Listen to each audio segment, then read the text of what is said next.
Good day everyone, I'm Jazza, and today we'll do something creative. Hey, what's that for? You think you're very funny, huh? No. Yeah, that's what I thought. Now stop wasting everybody's time and just get to the point. Okay, fine. Jeez.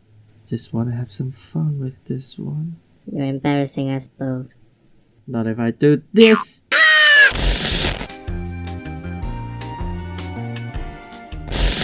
Hi, my name's Vincent, and today we'll talk about inspirations. Specifically, where and how we get our inspirations.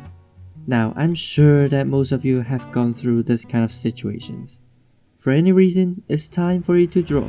You immediately took out all the arts materials that you own and lay them all out on the table. You're so fired up, and you hold tightly to your pencil. But just as the tip touched the plain white paper, you froze, because you have no idea what you should put on this shiny, perfect piece of nothingness. You're having an art block. Why is that the case though? Because often, besides learning the basic drawing skills and being motivated, what you need the most is material. Things that inspire you to draw. Now I know, I'm in no position to teach anyone how to draw or to tell anybody how to do their job, cause in the end, I'm just a beginner artist. But I hope by sharing my own experience on how to get creative, it could help somebody out there who's having an art block, or even want to start doing art. So now without further ado, here we go! Now there's two different types of inspirations, mainly induced inspiration and what I'd like to call pop inspirations. Let's start with induced inspirations. These are things that you absorb throughout your whole life and stored in your brain for later uses. So basically things that you've seen or listened, purposely and subconsciously. And to see how I got most of my inspirations, we must first go back in time and see what planted their seeds in my little baby brain. Back in the old days, when I was still a stupid-looking little infant, my parents always bought a lot of CDs and DVDs for me to watch. There's the old Pixar movies, the Ghibli movies, the entire Land Before Time series, and somehow I even got Fleischer Studios' first Superman cartoon series episode. But of course, not one child can escape the inevitable grasp of mother-loving Disney. Oh gosh, I can't do that voice anymore. I'll just talk like a normal person from now on. And after my parents had gotten tired of constantly feeding me with CDs, I gradually moved on to the next phase. At that point, it was like stepping out of a cave for the first time. The TV program provider used to stream really interesting kids' cartoons. Wow. Especially in after-school times. I don't know how they managed to get those, but there's Nickelodeon shows like SpongeBob and Fairly Odd Parents, and they even got a lot of anime shows like your boy Pokemon, and others like Kiroro, Sugochara, and apparently Magical Doremi. Oh, so you watch magical girl shows too, huh? What are you, a girl or a perv? Now what do all of this have to do with inspirations? Well, since most often, these things that we experience when we are small are usually stored as long-term memories. Our so-called style tends to lean towards those directions, and so perhaps having a nostalgic trip down the memory lane could probably find some kind of inspirations for our current projects. But what if I was kept in a cage when I was young and had never watched any cartoons before? Well then, you better start binge watching them now. Start from something that you're interested in. Maybe superheroes, or medieval armories, or even just comedy in general. I'm sure there must be a show that you'd like. Also, you should really call the cops on your parents if that's the case. Besides all that, YouTube is the perfect place to find inspirations.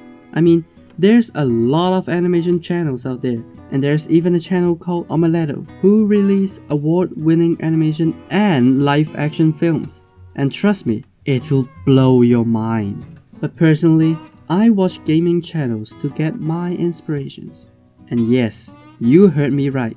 Gameplay videos.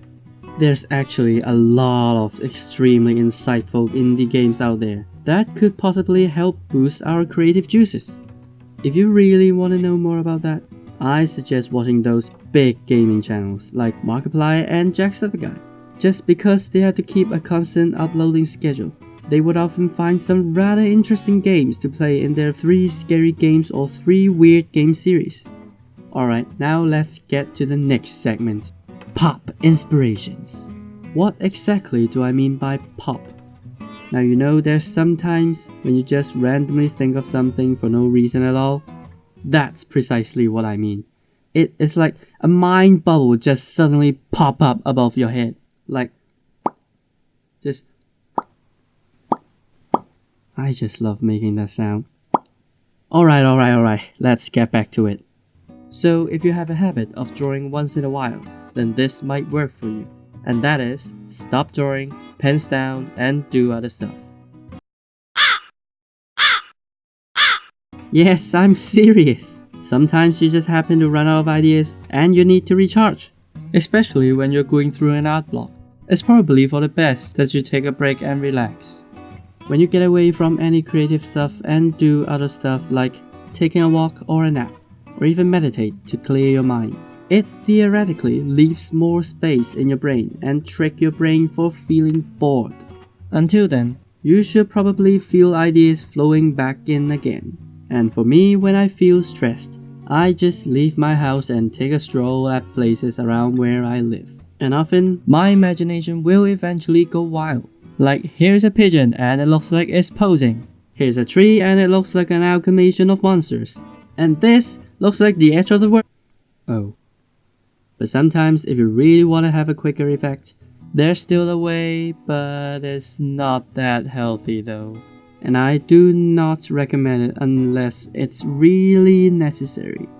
That is, to work on other equally stressful but non-artistic stuff and make yourself really tired in the process.